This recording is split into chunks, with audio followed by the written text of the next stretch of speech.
Assalamualaikum warahmatullahi wabarakatuh. Perkenalkan, nama saya Siti Sofiatun Nikmah, NIM 2018-53145, dari kelas D, Program Studi Sistem Informasi Universitas Muria Kudus. Pada video kali ini, saya akan memaparkan atau mempresentasikan tugas mandiri 3 yang telah diberikan oleh Ibu Putri Kurnia Handayani selaku dosen pengampu dari mata kuliah Proyek Pengembangan Sistem Informasi ini. Kali ini, saya akan memaparkan terkait mulai dari permasalahan studi kasus yang saya gunakan dan perancangan sistemnya sampai dengan praktek implementasi sistem yang telah saya kerjakan. Judul dari tugas mandiri ketiga ini yang saya gunakan yaitu tentang perancangan sistem informasi pemasaran dan pembelian pada Galeri Batik Tulis Bumi Syahridin. Nah, pada tugas mandiri ketiga mengenai perancangan yang telah saya upload kemarin itu studi kasusnya mengenai pemasaran dan pembelian pada sebuah percetakan. Namun sebelumnya mohon maaf Ibu, kali ini saya ada sedikit perubahan pada studi kasusnya, yaitu saya menggunakan studi kasus di Galeri Batik Bumi Syahridin. Sebenarnya proses perancangannya sama, cuman ada sedikit perbedaan pada proses transaksi antara percetakan dan galeri batik ini. Oke, langsung saja pada latar belakang masalah dari tugas studi kasus yang saya ambil ini pada Galeri Batik Tulis Bumi Syahridin.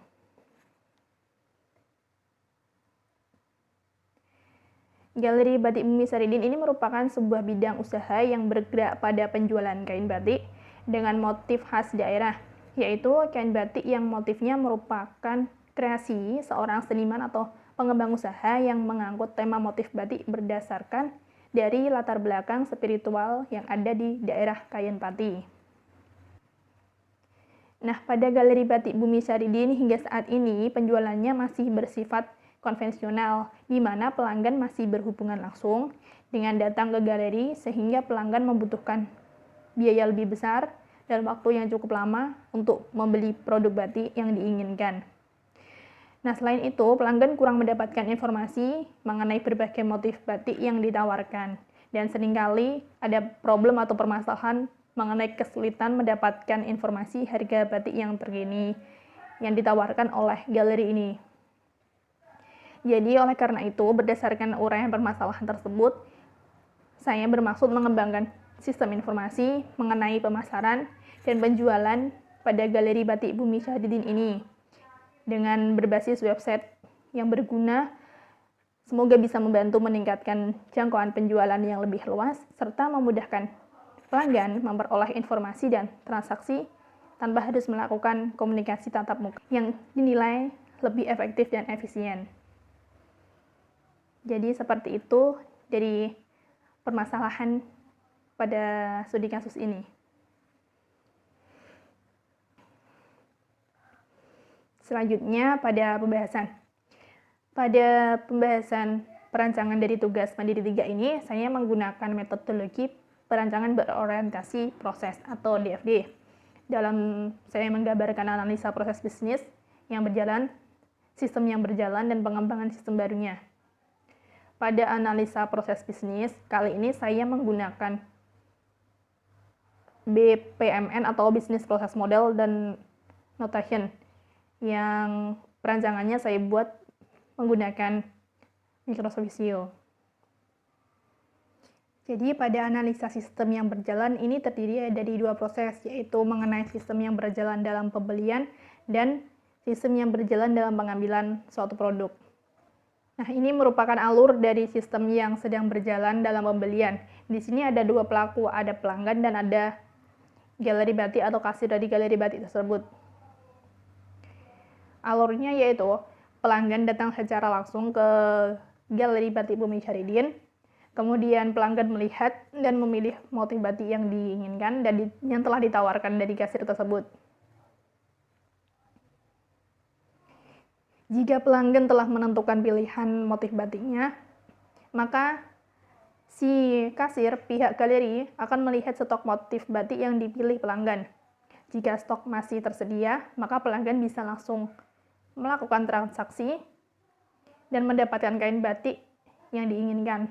Tetapi apabila jika stok yang diinginkan pelanggan itu kosong, maka pelanggan harus memesan kain atau pelanggan harus menunggu proses pengerjaan atau bisa disebut dengan pre-order.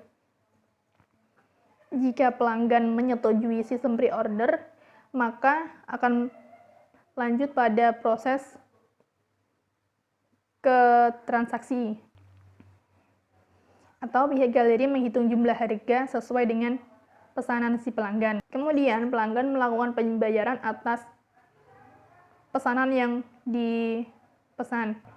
Kemudian pihak galeri membuatkan nota pembayaran dan menyerahkannya kepada si pelanggan.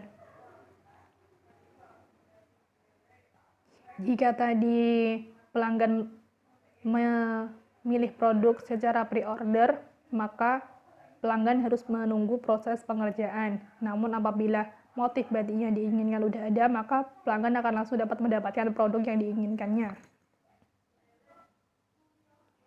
Selanjutnya, alur dari sistem yang berjalan dalam pengambilan, yaitu di sini pelakunya masih sama dari sistem yang pembelian tadi, pelanggan sama pihak dari galeri. Jadi alurnya di sini, si pelanggan datang kembali ke Galeri Batik Bumi Syahridin untuk mengambil pesanan. Kemudian pelanggan menyerahkan nota sebagai bukti pengambilan kepada kasir. Kemudian kasir mengecek nota pembayaran apakah sudah lunas atau belum. Jika pembayaran sudah lunas, barang pesanan akan segera diserahkan kepada pelanggan. Namun jika pembayaran dari pelanggan belum lunas, maka pihak galeri akan meminta pembayaran pelunasan. Kemudian baru pihak galeri memberikan atau menyerahkan barang pesanan yang telah dipesan dari si pelanggan tadi. Kemudian kasir memberikan nota lunas kepada si pelanggan dan pelanggan menerima nota lunas sebagai bukti pembayarannya dan mendapatkan produk yang diinginkan. Nah, kemudian selanjutnya masuk pada proses atau alur kegiatan sistem baru. Di sini ada 3 pelaku, yaitu ada admin atau sistem websitenya, kemudian ada pelanggan, dan di sini ada bagian packing dari galeri batik tersebut. Untuk alur proses berjalannya, yang pertama dimulai dari pelanggan. Pelanggan masuk, mengunjungi website, kemudian untuk bisa melakukan pembelian atau transaksi produk, pelanggan terlebih dahulu harus melakukan pendaftaran akun atau daftar member. Kemudian baru bisa memilih produk. Jika sudah terdaftar, pelanggan kemudian diarahkan pada form login untuk bisa melakukan pembelian produk batik yang diinginkan.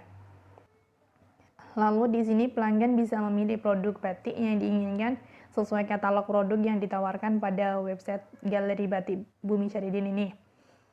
Selanjutnya pelanggan melakukan pembelian produk pada sistem. Nah, di sini sistem akan menawarkan pilihan untuk lanjut check out atau transaksi, atau pelanggan ingin kembali memilih pembelian produk yang kedua, atau bisa pelanggan bisa melakukan pembelian beberapa produk secara sekaligus. Nah, jika ingin kembali maka pelanggan bisa mengklik button lanjut belanja dan sistem akan menampilkan lagi katalog-katalog atau halaman katalog produk yang ditawarkan dari sistemnya galeri batik ini. Namun jika sudah cukup untuk memilih produk, pelanggan bisa melanjutkan proses checkout. Nah, di sini sistem akan langsung mengarahkan pada form keranjang belanja yang dimana di sini pelanggan harus melengkapi data alamat untuk proses pengiriman lebih lanjut. Di sini juga pelanggan diharuskan untuk memilih ongkir sesuai alamat masing-masing, sesuai kota masing-masing. Nah, di form bagian alamat ini juga bisa untuk mengisi catatan-catatan atau request-request lainnya dari pelanggan. Kemudian setelah pelanggan selesai mengisikan form alamat dan memilih ongkir, sistem akan menampilkan nota pembelian dan informasi terkait pembayaran. Di sini nota bisa langsung dicetak dalam bentuk berupa PDF. Pada nota ini, sistem akan memberikan informasi terkait info atau sistem akan menampilkan informasi terkait transaksi terkait nomor rekening yang dituju untuk melakukan pembayaran pelanggan.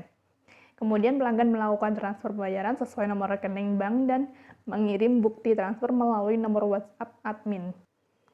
Lalu jika pelanggan sudah mengirimkan bukti konfirmasi, admin akan konfirmasi pesanan kepada karyawan packing di bagian galeri batiknya untuk menyiapkan produk pesanan pelanggan. Kemudian admin mengkonfirmasi pengiriman kepada pelanggan apabila packing sudah siap untuk dikirim. Admin akan mengirimkan resi melalui nomor WhatsApp pelanggan saat tadi pelanggan mengirimkan bukti transfer.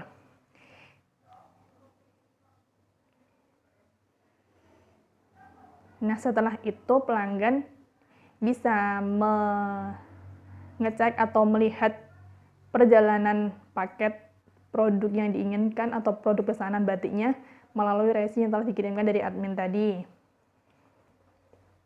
Selanjutnya masuk pada pemodelan data proses. Di sini ada konteks diagram.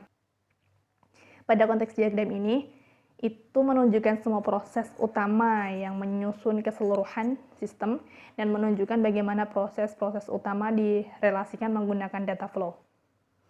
Oke, pemodelan data pada proses konteks diagram di sini itu meliputi pelanggan, sistem, sama admin. Di sini sistem akan memberikan informasi terkait form daftar pelanggan. Kemudian jika pelanggan sudah melakukan pendaftaran, maka pelanggan langsung bisa login dan data pelanggan yang masuk bisa dilihat oleh admin. Kemudian sistem juga akan memberikan informasi terkait pembelian, informasi terkait produk-produk yang ditawarkan. Dan pelanggan juga dapat melakukan pembelian dari produk yang ditawarkan. Lalu admin juga dapat melihat dari detail pembelian, detail pembayaran yang telah dilaksanakan dari pelanggan, dan bisa memberikan data konfirmasi pengiriman kepada pelanggan. Di sini admin dapat melakukan update data produk, kemudian bisa mengubah data pelanggan, dan di sini admin juga bisa melakukan login kepada sistem. Yang kedua di sini ada data flow diagram level 1. Di sini meliputi level 1 pendaftaran, level 2 tentang login, level 3 tentang pembelian, dan level keempat tentang konfirmasi pembayaran. Di sini pelakunya masih sama, yaitu ada pelanggan sama admin. Jadi pelanggan dapat mengisikan data identitas kepada form pendaftaran, dan data identitas tersebut akan disimpan ke dalam data pelanggan. Data pelanggan tersebut akan bisa dilihat oleh admin. Jadi kemudian setelah selesai melakukan data pendaftaran, maka sistem akan memberikan informasi daftar pelanggan, memberikan info bahwa pendaftaran telah berhasil. Kemudian sistem akan menampilkan informasi tentang login, dan pelanggan bisa langsung login kepada sistem untuk melakukan transaksi selanjutnya. Dan data dari login pelanggan tersebut disimpan pada data pelanggan. Dan juga di sini admin dapat melakukan login terhadap sistem. Kemudian sistem dari login admin akan disimpan pada data admin atau kelola admin. Dan admin juga dapat melihat informasi mengenai admin bahwa telah terdaftar pada akun login. Kemudian pelanggan juga dapat melakukan pembelian kepada sistem. Dan data pembelian tersebut akan disimpan pada data pembelian produk. Kemudian admin juga dapat melakukan dan mengelola data barang atau produk yang ada di website tersebut, bisa mengupdate atau menghapus, bisa menambahkan produk, dan lain-lain. Kemudian setelah selesai proses pembelian, di sini akan ada ongkos kirim, atau sistem akan menampilkan juga ongkos kirim pada saat detail pembelian. Kemudian jika sudah, maka akan menampilkan untuk konfirmasi pembayaran. Kemudian pelanggan akan melakukan konfirmasi sesuai dengan info yang telah ditampilkan, info yang telah diberikan pada saat sistem menampilkan data pembelian tersebut. Untuk bayarannya bisa melalui bank yang telah tertera. Dan pelanggan juga bisa mengirimkan bukti transfer atau bukti transaksi kepada nomor WhatsApp admin, dan admin juga akan melihat detail dari pembelian yang telah dilakukan oleh pelanggan. Nah, ini selanjutnya adalah penjelasan atau penjabaran dari level-level yang ada di atas tadi. Di sini ada data flow, diagram level 2, pendaftaran. Di sini masih sama penjelasannya, pelanggan dapat melakukan pendaftaran, dan admin juga dapat melihat data pelanggan dan menyimpan data pelanggan, dan sistem juga memberikan informasi data pelanggan. Untuk yang kedua, data flow level 2, login. Di sini masih sama tadi seperti yang saya jelaskan di atas. Pelanggan dapat melakukan login pada sistem, kemudian data dari login tersebut disimpan pada data pelanggan, dan admin juga dapat melihat data pelanggan tersebut. Dan sistem akan melakukan verifikasi atas login dari member tersebut. Di sini admin juga dapat melakukan login, kemudian login admin akan disimpan pada sistem pengelolaan atau masuk pada data admin. Lalu di sini ada penjabaran dari data flow diagram level 2 pada pembelian. Di sini pembelian juga dapat melakukan. Di sini pembelian dilakukan oleh pelanggan, dan admin bisa melakukan tambah produk atau update produk yang ada di sistem, seperti mengupdate stok atau mengubah harga, dan lain-lain. Nah, yang di sini yang terakhir ada DFD level 2 pada pembayaran, yaitu di sini ada 4 pembayaran.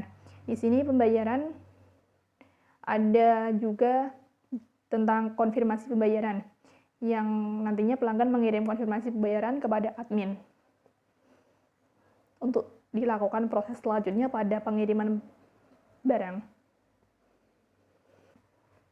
Nah, dan ini selanjutnya mengenai entitas atau Entity Relation Diagram atau ERD dari tabel-tabel yang saya buat dalam penyusunan websitenya. Ada ini ERD dari pelanggan, atau juga di sini ada ERD dari produk, dari admin, dan pemesanan. Di sini pelanggan dapat memilih produk dan bisa melakukan pemesanan. Pemesanan di sini terkait dengan ongkir. Kemudian ada pemesanan produk. Dan juga setelah selesai melakukan pemesanan produk, maka akan masuk pada pembayaran. Pembayaran ini nantinya pelanggan akan mengirimkan bukti pembayaran kepada admin.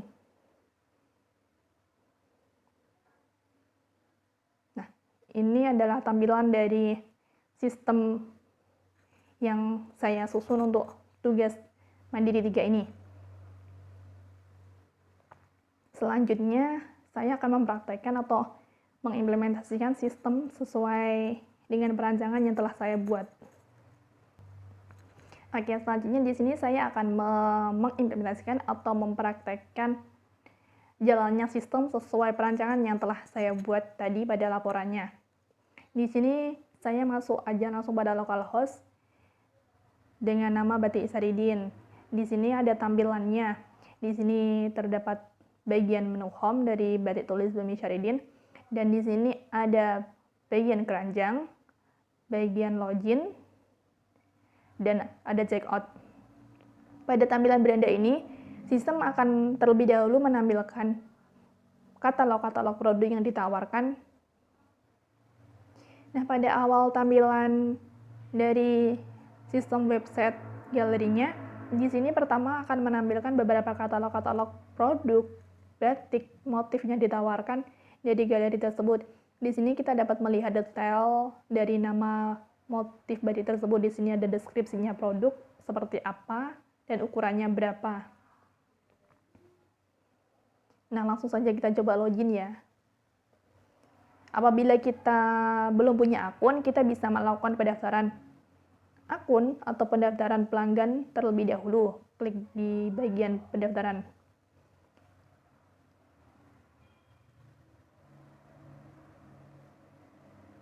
Kita klik pada bagian buat akun baru di sini. Nah, di sini kita disuruh untuk menginputkan email. Oke, kita coba dengan nama saya. Kita isikan saja sesuai yang kita inginkan.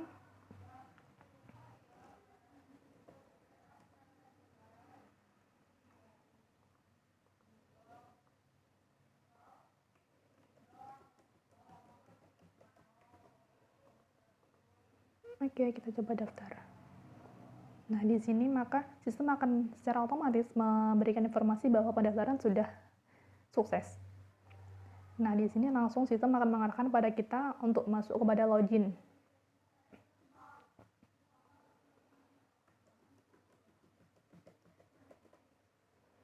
Kita login. Nah, kalau loginnya benar sesuai dengan nama atau sesuai dengan alamat yang kita daftarkan, maka sistem akan menampilkan informasi sukses login. Nah, di sini kita akan langsung masuk pada di sini lagi.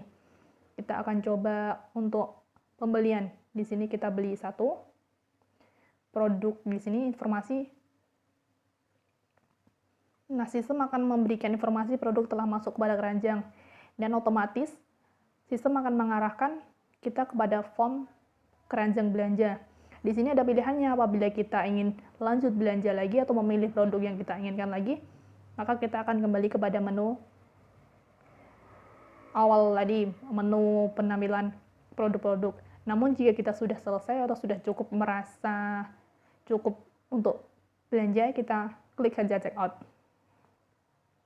Nah, di sini akan ada muncul informasi tentang produk apa saja yang kita beli tadi pada keranjang belanja. Di sini ada kita membeli produk motif durian lele, motif durian apa ini dengan harga segini dan totalnya adalah segini.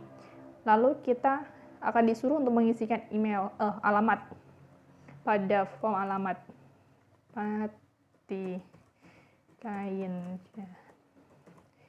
Nah, kita isikan aja sesuai dengan alamat kita, lalu kita pilih ongkirnya. Di sini kita pilih pati. Nah, setelah sudah melengkapi form pendaftaran, maka kita klik saja pada button checkout-nya.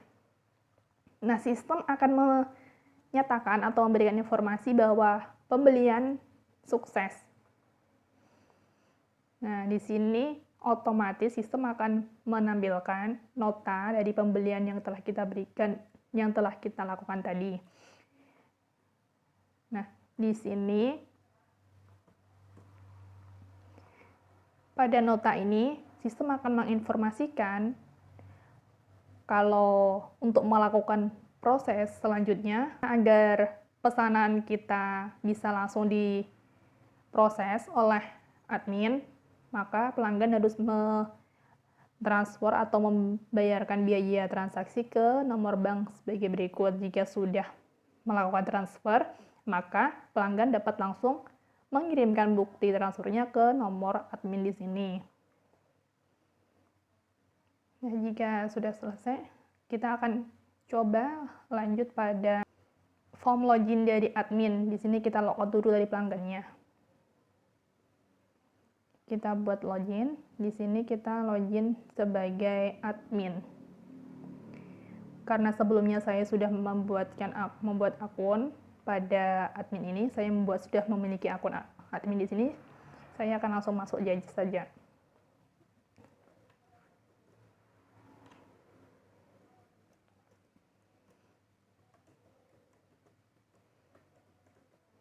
Kita klik login.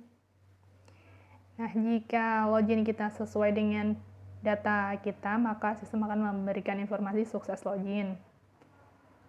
Dan di sini adalah tampilan dari beranda untuk admin. Di sini ada dashboard. Dashboard akan memberikan penyertaan seperti ini. Dan di sini ada kelola data pelanggan.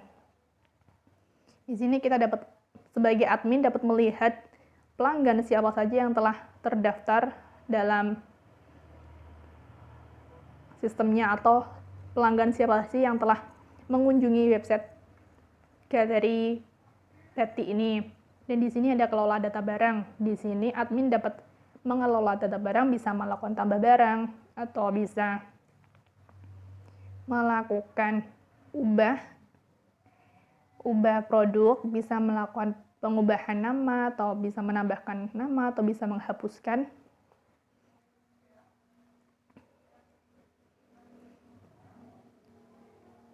Nah, di sini pada kelola data barang, admin dapat melakukan proses penambahan data barang, atau admin juga dapat melakukan ubah data barang yang telah ada, seperti apabila mengubah harga atau mengubah detail atau untuk mengupdate stok. Selain itu, di sini ada kelola data ongkir. Di sini ada beberapa daftar-daftar ongkir di berbagai kota. Di sini admin dapat menambahkan data ongkir kota baru atau bisa mengupdate tarif ongkir dari masing-masing kota atau bisa menghapusnya jika tidak diperlukan. Lalu ada kelola data pembelian. Di sini admin dapat mengelola data pembelian. Admin di sini bisa melihat data pembelian dari pelanggan-pelanggan yang sudah masuk. Untuk admin dapat bisa melaporkan pada bagian packingnya. Nah, untuk laporan di sini ada 3 laporan. Ada laporan data barang, laporan penjualan, sama laporan keuangan. Laporan data barang di sini terkait dengan laporan produk yang telah ada, yang telah masuk. Nah, pada laporan penjualan di sini ada total penjualan yang telah keluar atau beberapa penjualan yang telah laku. Nah, di sini untuk laporan keuangan. Laporan keuangan ini akan muncul sesuai tanggal, tahun, saat.